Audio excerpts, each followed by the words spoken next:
High কমিশনে ঢুকে জাতির পিতার ছবি নিয়ে অপমান করেছে, এত সাহস কোথা থেকে পায় আমি জিজ্ঞাসা করি।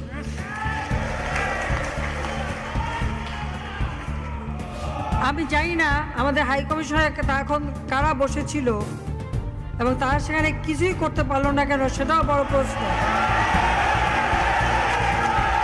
আর আমি আমার প্রবাসী যারা বাঙালি, না আমার প্রবাসী বাঙালিদেরও আমি বলবো যে যারা এই ঘটনাগুলি ঘটিয়েছে তারা চলাফেরা করে না, তাদের দেখেন না।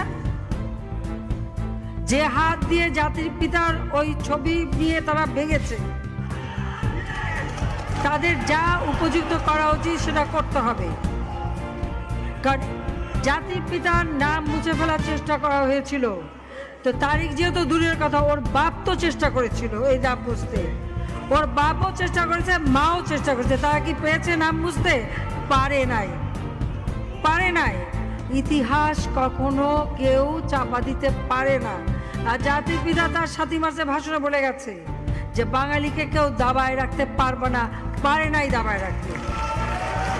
তা আজকে এত বড় দুঃসাহস হয়ে যায়।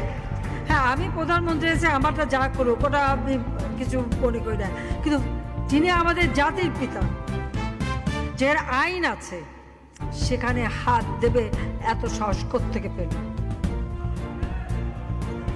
তারেক যে ভুলে যাচ্ছে,